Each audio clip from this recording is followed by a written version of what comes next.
Hello out there. Welcome to another edition of UNT Health Education Lecture Series. I am Dr. Chioma Onyedinma. I'm from Community Medicine Department, and I'm speaking to you today on antimicrobial resistance. So what are we talking about?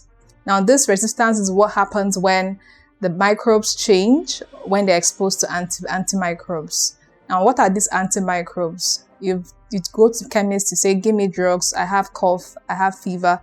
These antimicrobes are drugs like your antibiotics, your augmentin, your ampiclox, the one you call bicham. They're all antimicrobials. These are just for the bacterials.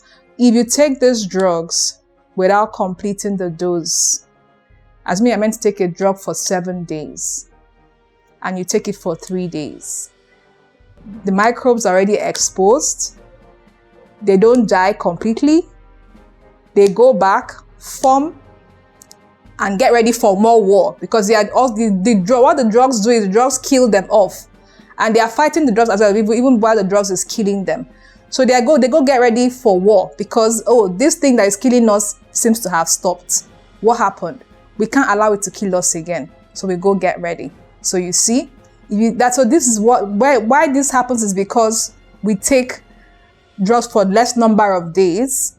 We take underdose. As me, you're supposed to take a drug for, let's say, 3 times a day, and you take it only once a day, thinking that it's okay, or because you forgot. Things are changing in your body, things are happening, and these things are not being helpful.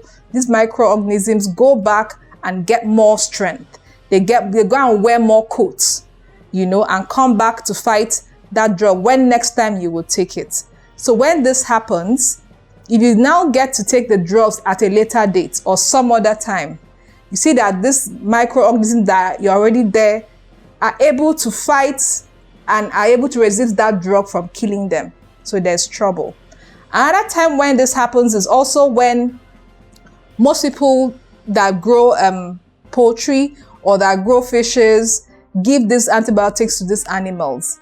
And then after a short time, they sell it to you. You eat them. Those antibiotics are there, but in low doses. So the antibiotics, the microbes in your body get to begin to, have a taste of them, and they get to fight back by also maybe adding more coats and getting, and developing weapons that will make them not to die when they take the real drug. So these are the problems we have these are the causes or things that make this resistance come to play.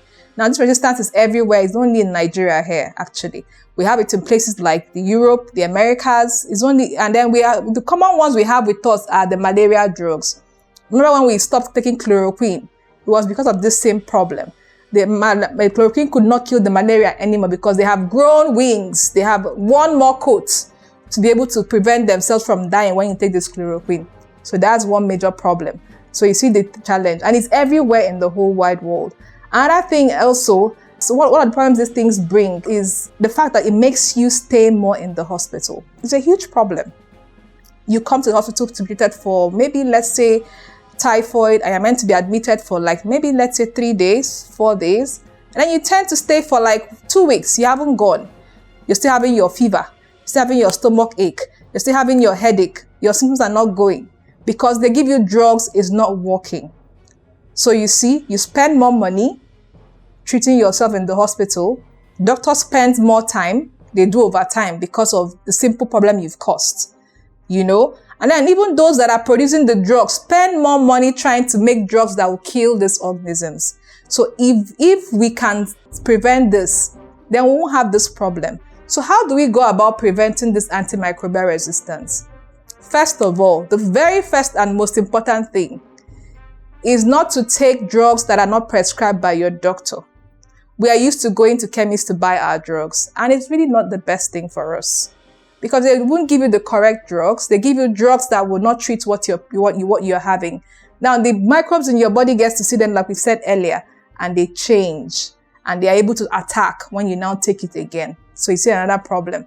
Another thing is when you don't comply to the number of days you're supposed to take your drugs. Assuming you're supposed to take your drugs for 7 days and you take it for 3 days, is a problem. You've also exposed those antimicrobes to those drugs, so they go back and prepare for war. So you see the problem.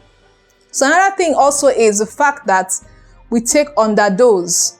Assuming I tell you that, if you take 1000 milligram, it's going to kill this bacteria. But you say, no, I can't remember taking, I won't be able to remember to take these drugs all the time. So I can only take it in the morning because I'm going to work. I can't take the drugs to my office. When I come back at night, I'm tired. I can't even, I didn't remember the drugs at night. So the problem is that I cannot take it in the morning. That's another problem. Taking underdose of the drugs, it also makes them grow more wings and are able to fight those drugs. Then one more thing, the most important thing, or another thing that is very important, is that you prevent having the infection. How do you do that? Always washing your hands, always cooking with clean water, always making sure that your houses are cleaned up, So if you do these things, you'll be able to prevent this antimicrobial resistance, and you'll be able to spend less money treating yourself in the hospital, and you'll be able to also let the doctor have some rest by also doing his own work at his due time without having to spend more time. Thank you very much. If you have any problems, you can come to the hospital or contact this number on your screen. Once again, my name is Chioma Onyedinma from Community Medicine Department. Thank you and God bless you.